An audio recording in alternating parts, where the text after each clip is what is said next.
प्यारे भक्तों नमस्कार। एक बार पुनः परम श्रद्धेय बाबा नीम करौली महाराज जी के दिव्य दरबार में आपका हार्दिक स्वागत है, अभिनंदन है। कामना करते हैं कि आप सब परिवार सहित कुशल होंगे, स्वस्थ होंगे। इसी कामना के साथ बढ़ते हैं आज के अद्भुत क्रमांक की ओर। आज के इस क्रमांक में आपके लिए बहुत ही अद्भुत जानकारी लेकर आए हैं। महाराज जी के कुछ ऐसे अद्भुत तथ्य आज इस क्रमांक से आपको बताएंगे जिनका श्रवण कर आप अपने जीवन में महत्वपूर्ण परिवर्तन कर सकते हैं। आप अपने व्यवहार को पूरी तरह से परिवर्तित कर सकते हैं। जीवन की जो सच्चाई है उसको समझने में ये क्रमांक आपको बहुत ही सहायक होने वाला है। और भी बहुत सारी चीजें आप समझ सकते हैं। आपको आज के इस क्रमांक में महाराज जी के शब्दों द्वारा आपको अवगत कराएंगे, जो कि हम सभी बहुत साधारणतः जानते हैं, लेकिन इस तथ्य पर अमल हर कोई नहीं कर पाता। इस तथ्य को समझने के लिए आपको आपके अंतर्मन की आवश्यकता होगी। महाराज जी का अद्भुत कथन है कि अपने जीवन में मनुष्य ईश्वर की खोज में लगा रहता है, ईश्वर को समझने के प्रयास में लगा रहता है, लेकिन जो ईश्वर उसके स्वयं के परिवार में विराजित है उन पर उसका ध्यान कभी नहीं जाता।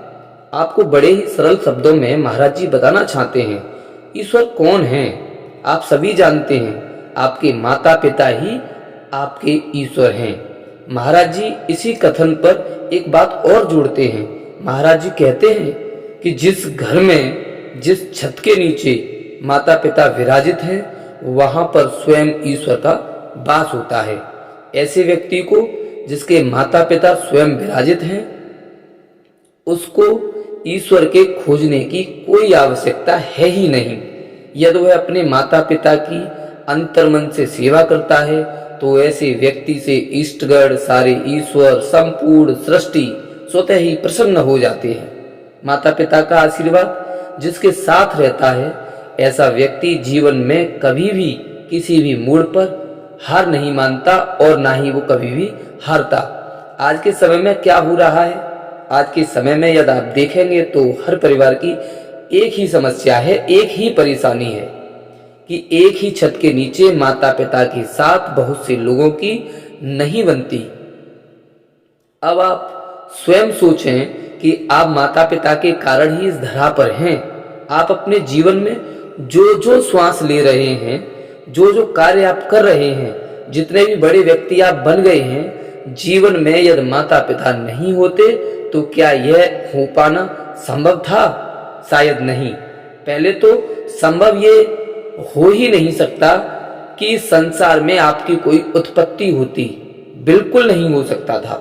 बिना माता पिता के आप इस धरा पर आ ही नहीं सकते थे।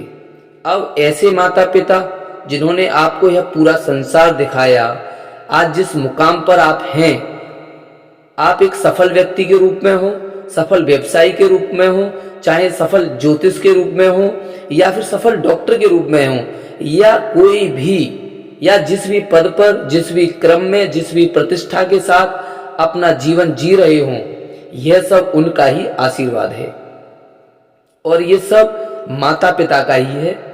इस सब में सबसे बड़ा हाथ आपके माता पिता का है। लेकिन आज जिस प्रकार से परिवारों में, इस भौतिक संसार में परिवारों में जो रूढ़ता आ गई है, जो विफलता आ गई है, उसका कारण यही है कि हम अन्यत्र की खोज कर रहे हैं, अन्यत्र को जानने का प्रयास कर रहे हैं, लेकिन माता पिता पर हमारा ध्यान जा ही नहीं पा रहा। ये बात बहुत गलत है। आप स्वयं से पूछकर देखिए, बहुत से परिवार इस बात से पीड़ित है कि उनके परिवार में आपसी तालमेल की बहुत कमी है। माता पिताओं का अनादर हो रहा है, जो कि बड़ी ही बहुत ही कुटिल बात है। आप समझिए, माता पिता जो ईश्वर समान हैं, जिनके आशीष के बिना आप कुछ भी नहीं हैं, ऐसे माता पिता जिन्होंने आपको जन्म देने के पश्चात ही अपने संपूर्ण जीवन का पूर्ण त्याग कर दिया। माता का स्थान इस धरा से भी बड़ा है और इस धरा से भी ज्यादा गहरा है, जिसको पहला स्थान बताया गया है। और पिता का जो स्थान होता है वो आकाश से भी बड़ा है, आकाश से भी ऊंचा है। और माता जिसकी तुलना कभी किसी के साथ कर ही नहीं सकते, बल्कि धर्मशास्त्रों में तो यहाँ तक बताया गया है कि माता पिता गुरुदेव और ईश्वर, ये चारों प्रतिष्ठित पद हैं जिनको आप कभी भी किसी के साथ तुलना करके नहीं देख सकते। माता के स्थान को इस पूरी धरा में, इस पूरी सृष्टि में, इस पूरे ब्रह्मांड में सबसे पहला अग्रणी स्थान प्राप्त है। आप माता की तुलना कभी किसी से कर ही नहीं सकते। उसके बाद आता है श्री पिताजी का स्थान। पिताजी जिनको द्वितीय स्थान प्राप्त है।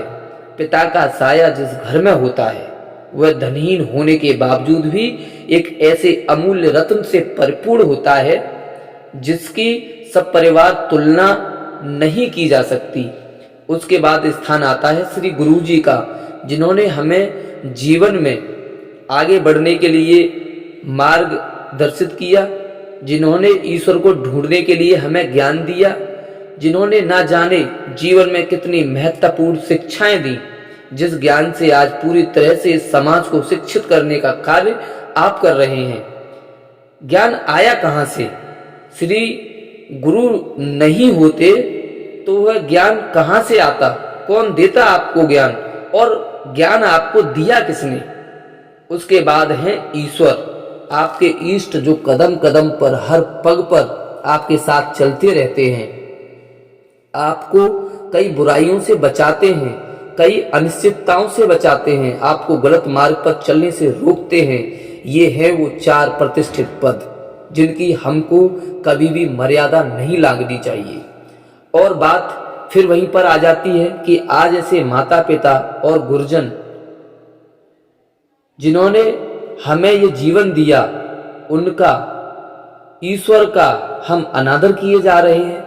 और अनादर करने वाले कोई और नहीं, हम ही हैं, हम में से ही हैं। आज बड़ा दुख होता है यह जानकर कि ऐसे माता पिता जो पूरे विश्व में सबसे ऊंचा स्थान और पद प्रतिष्ठा रखते हैं, माता पिता का स्थान सबसे ऊपर बताया गया है, और ऐसे माता पिता को बच्चों के द्वारा घर से बाहर निकाल दिया जाता है, उनको वृद्धा आश्रम छोड़ दिया जाता है। उनकी बूढ़ी नजरें, उनकी आंखें अपने बच्चों का इंतजार कर रही होती हैं कि काश हमारे बच्चों को सद्बुद्धि आ जाए। भले ही हमें कुछ ना दें, हमारी सेवा ना कर पाए तो भी कोई बात नहीं, लेकिन इस प्रकार से अनादर तो ना करें तो ज्यादा अच्छा होगा।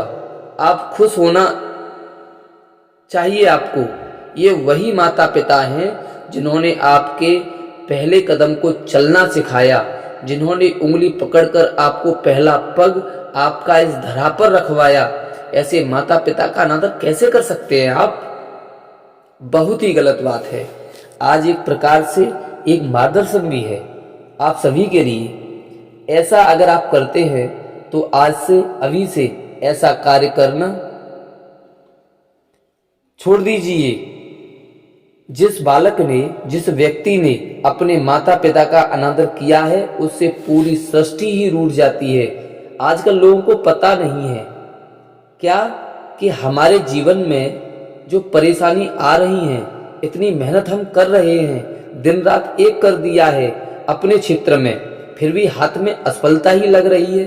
लेकिन एक बार उस स्थान पर जाकर उस बात को सोचिए कि कहीं आपने भी तो कहीं अपने माता पिता का अनादर तो नहीं किया, तो कैसे जीवन में आप आगे बढ़ सकते हैं? इसलिए आज इस क्रमांक से आपको यह बताया जा रहा है कि माता पिता का अनादर करके आप अपने जीवन में कभी सफल हो ही नहीं सकते। माता पिता के अनादर करने से यह पूरी सृष्टि आपसे स्वतः ही रूठ जाएगी। अगर आपने जाने अनजाने से भी पाप कर्मों को बढ़ावा दिया है, अपने सम्माननीयों का आपने अनादर किया है, तो कैसे आप इस सब के भोगी नहीं बनेंगे? जरूर बनेंगे। तो कहना सिर्फ इतना ही है महाराज जी का कि महाराज जी ने जो शब्द बताए हैं उनका अनुसरण करिए। महाराज जी ने बड़ी गहराई के साथ इस बात को कहा है कि जिसके छत के नीचे माता पिता, गुरु, इष्ट देवताओं की पूजा की जाती है, ऐसे घर में आपको कभी भी ईश्वर की खोज करने की कोई आवश्यकता नहीं। आप स्वयं ही उनको सेवित कर रहे हैं और इससे बड़ा कोई कार्य नहीं हो सकता। आप स्वयं जानते हैं। छोटा सा उदाहरण मैं आपको बताऊंगा, आप सभी ने सुनी भी होगी ये कथा। श्री गणेश जी ने माता पार्वती और शिव जी के चारों ओर चक्कर लगाकर अपनी पूजा को सेवित किया था, जबकि कार्तिकेय को द्वितीय स्थान प्राप्त हुआ था। वहीं श्री गणेश जी को इसी कारण पूरे विश्व में प्रथम पूजनीय माना गया। सोचिए, हमारे धर्म शास्त्रों में माता पिता का दिल जीत लिया जिसने, उसके लिए दूसरे किसी को प्रश्न करने की कोई आवश्यकता नहीं। ऐसे जन को सृष्टि के सभी सुख, सभी महत्वपूर्ण चीजें स्वतः ही प्राप्त हो जाती हैं। और यह आप आजमा कर देख लो, अपने अपने जीवन में इसका अनुसरण करके देख लीजिए। इसके जो नतीजे हैं स्वतः ही आपके सामने आ जाएंगे। आपका जीवन पूर्णतया धन्य हो जाएगा। माता पिता के आशीर्वाद से बड़ा इस सृष्टि में कोई आशीर्वाद नहीं है। जो आपको सब कुछ दे सकता है, माता पिता के आशीर्वाद से कुछ सुलभ है, सब कुछ सुलभ है। जीवन में ऐसी कोई वस्तु, ऐसा कोई कार्य, ऐसा कोई आशीर्वाद नहीं है जो माता पिता के आशीर्वाद से आपको प्राप्त नहीं हो सकता है। तो इसलिए एक ही बात कहूँगा, महाराज जी के शब्दों के माध्यम से अपने अपने माता पिता का सम्मान कीजिए। और उनका ऋण तो अपने जीवन में हम वैसे भी कभी उतार नहीं सकते, उनका ऋण कभी भी चुका नहीं सकते। माता पिता की सेवा करिए। जो व्यक्ति आजमा कर देखेगा उसका जीवन पूर्णतया धन्य हो जाएगा। आज का क्रमांक समाप्ति की ओर है। आशा करते हैं आप अपने जीवन में कुछ हासिल कर पाएंगे। और आज के इस क्रमांक को महाराज जी के चरणों में समर्पित करता हूँ। हमारे सभी दर्शकों के जितने भी माता पिता हैं, महाराज जी से निवेदन करता हूँ, प्रार्थना करता हूँ, सभी को दीर्घायु प्रदान करें। सभी माता पिता का उनके बच्चों पर यूं ही आशीर्वाद बना रहे और महाराज जी की कृपा हमेशा आपको प्राप्त होती रहे। इसी कामना के साथ विदा लेने का समय आ गया है। मिलते हैं अगले क्रमांक में। तब तक के लिए जय श्री राम, जय गुरुदेव।